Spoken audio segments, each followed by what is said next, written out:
On today's episode of What's Broken, got myself a Honda Insight. So as you guys can see here, got myself a Honda Insight with its own ecosystem in the engine bay. But that's not all. It's got its own ecosystem in the car as well. Let's go through what's wrong with it. So I got this car because I've always wanted a Honda Insight just because they're real weird and they're pretty cool engineering wise. I ended up finding for sale this one, which is a automatic one, along with that one out there. And I have one more in the back that I'm going to worry about fixing later. I want to do them in order. So kind of like nicest to worst, and the automatic one's the nicest. Main things this one needed so far is a battery, but I got me a brand new Honda one, which, in case you guys didn't know, sometimes Honda ones are cheaper than Walmart or whatever, so call up your Honda dealer and see how much they are. I took the air box out because I was troubleshooting stuff the other day, and this was the filter, so I'll clean it and then we'll put it back in. That'll be fine. When I first got the car, I didn't want to do too much work off camera. Hey! But when you would shift it into park, it would not let you take the key back out or shift into any other gears. You'd have to put the key in this little switch hole, and then it would allow you to go into other gears. But I thought it might have been something to do with the brake light switch, so I took that switch out, and I guess just the switch that tells the car that you're pushing in the brake pedal. Both of those were frozen, so I got them unstuck and greased them, and they were working now, but that still didn't let it go. So I came here to the engine bay, and I noticed the wiring right down there was a little chewed up. So I took that off and got some new pins and repinned it, and now that function's working good. So let's put the battery on it, and then we can fire it up. Look at that brand new negative terminal. Man, all right, let's start it up. Key fob might be out of battery.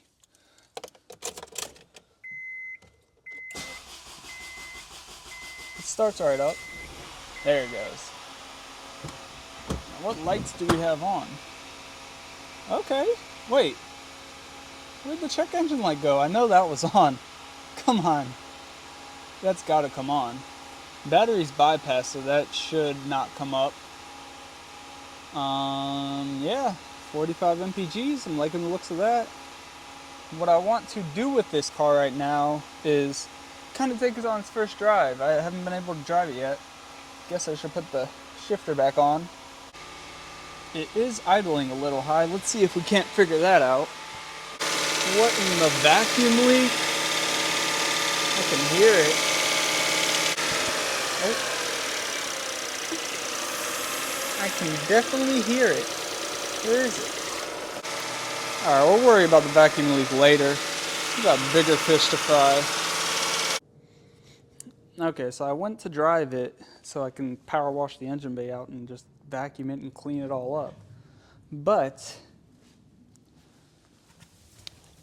as you guys can see down there, it was right here, and our brake caliper is leaking pretty bad. So yeah, no brakes. So what we're gonna do in the meantime is, this trim panel is missing, as you can see, but I have this one right here. Look at that. That one would look pretty good up there. So I'm gonna sand and paint this one because I ordered some paint already for it. So we can do that in the meantime. I ordered a whole bunch of other parts for it to get it actually running and driving, along with all the other ones, but those are not here yet. So while we're waiting for that, might as well get it a little cleaner, paint that piece, and yeah, see how it comes along. Coat number 1 is done. Let's wait 10 minutes and give it a second coat. All right, while that first coat is going, let's vacuum some of this debris out of the car because it's everywhere. And in the back here, we got some mouse poop everywhere, so we got to get that out because you don't want mouse poop on your high voltage. So just a little bit of vacuuming really made a whole lot of difference in here. Here's the rear. Not too bad. Not too bad at all. Now it's just an old Insight. So, ooh, I'm already seeing smoke. So I'm trying to see where the vacuum was leaking out of. So I got my smoke tester hooked up. And yeah, I'm gonna try to figure out where the smoke's coming from. Alright. So hopefully you guys can see that. But it looks like it's coming right out of the throttle body gasket. So hopefully it is the throttle body gasket because that's not too hard to replace and it's cheap. Alright, so I got the throttle body off and there's a plate right there, which is kind of interesting. I've never seen that kind of setup before. Thought it was like a throttle body spacer, but no, it's just a plate. And the gasket just like completely crumbled when I pulled it off. So yeah, I'm pretty sure the gasket was bad. That makes sense. But that's an easy fix. So time to clean this surface. So here's the gasket that fell all apart. And you cannot get these in the United States anymore. So we're going to be using some RTV around the edge and hopefully it seals and it all works. Probably won't, so I'm going to order one from Japan, which will take a while to get here, but we'll see. Also, I don't have too much faith in this throttle body. Had to use it on the belt sander because of it was pitted real bad, like right here and right here. So I don't know how well it's going to seal anyways, so we'll see. So I got the throttle body back on there, used RTV on it because they don't make the gasket. Yeah, so hopefully that is sealing properly now. What I'm going to do now is I want to take this brake caliper off because the parts just came in for that. So hopefully I can rebuild that and not have to get a new caliper, but I probably have to get a new caliper. Inside, I have this ozone machine going on because it smells like a car that hasn't been touched in 8 years. So that will be sitting in there for quite a few hours, making it smell nice. As you can see on the window, it needs a wash. So if I get the brake working, I want to give it a decent wash today and clean the engine bay out some, just because of how dirty it is. You know, it's been sitting for years. So let's get this wheel off and see what the brake caliper's looking like. Any of you guys figure out why this side's leaking so bad? Well, there's no brake pad right here, so the piston's pushed out of the way. Yeah, that might cause some leakage. What happened to the brake pads? Maybe this is why he gave me brake pads with it. They were going to replace them, took the old ones out, and then just forgot about it and put the car back on jacks. I don't know. Luckily, I already have the pads, so we'll slap them on. Got the caliper semi-rebuilt and got some new pads, some with a little rust on them. That'll clear right up, and even have the pad backings. So let's put this back together, this time with brake pads, and we'll hope that it holds pressure. And before I hit the brakes again, I'm going to check the other side to make sure that side has pads in it, because I don't want to blow that side seal out and then I only had one seal kit, and they'll probably still be good, but just in case. And of course, these turned out to be manual brake pads, and auto is different for those of you who don't know. So I'll have to order some brake pads, so that means this thing isn't driving today, unfortunately. But that's okay. We can at least start it up, see if the throttle body vacuum leak is fixed, and let it get some up to temp, because I haven't ran it that long. The speed sensor was not picking up speed, or the vehicle wasn't registering speed when I was test driving it through the field. So maybe check out the sensor wiring, see if that got chewed as well. And what else? Oh, replace the radiator. So the reason I need to replace the radiator is I've said a few times that this car is an automatic, and the automatics normally have cooler hoses that go to the radiator for a transmission cooler.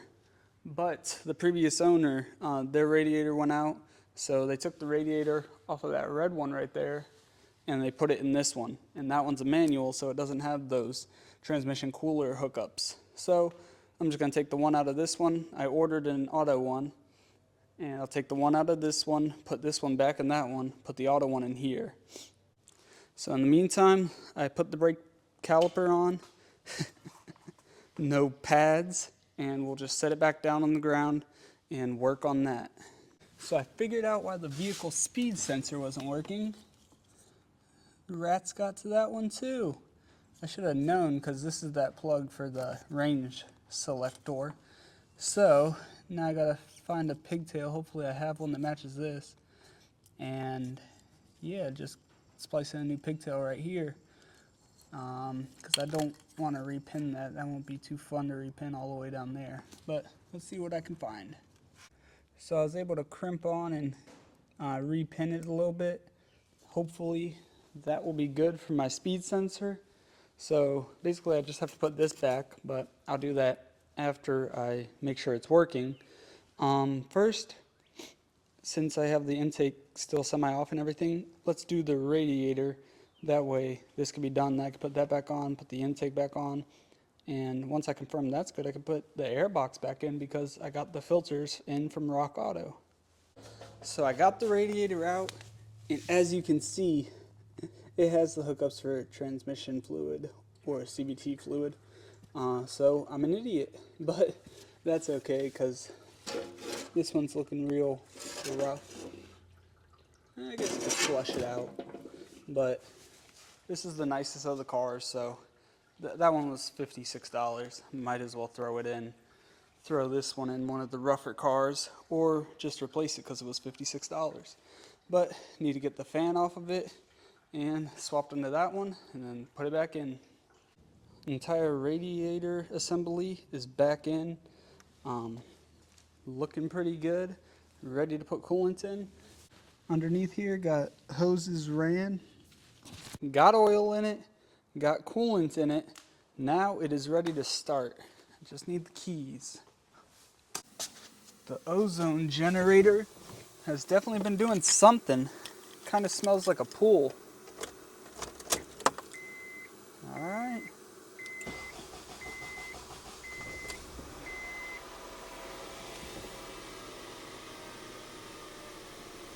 It's idling down.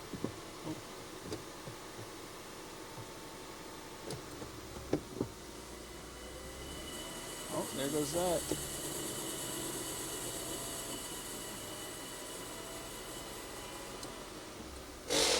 Ooh, did not like that. Have no brakes. All right, let's check for leaks. So far, nothing going on out here. Coolant will be bleeding. I'm gonna let it run, put all the connections back on there, and yeah, we'll see how it sounds. All right, guys. So where we left off, I bled the coolant. That took a while, but I eventually got it all bled. Fan was kicking on, so that's good. I am now in the process of putting the air box back in, and got a new filter to put in it, in the Rock Auto box over there. But yeah, that's just basic maintenance. Now here is where the interesting stuff is happening. As you can see, I got to the hybrid battery, and I've got these two converters, or I don't even know what they are, but they are in the process of charging the battery up. And yeah, we're gonna hopefully bring this battery back to life. Got a light bulb to discharge it in 24 hours, and yeah, we're gonna see how it goes. Hopefully we can bring this back to life and have a working battery. Got the fan going, feels pretty nice. So yeah, hopefully everything goes good. All right guys, got this thing outside. About to pressure wash it off because it is time for its first cleaning since about 2018, maybe even longer. All right, let's see if the battery works.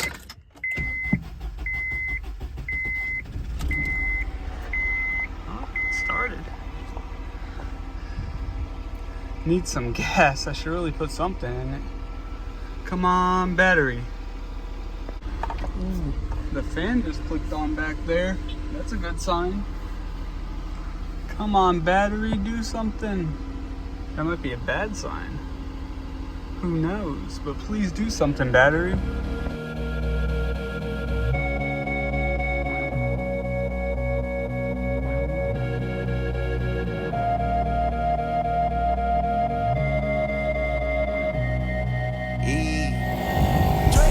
Oh my. Why? He's playing his theory out. Why? Oh, it's right there. Where's his head? Oh, there's his head. Oh, he's molting.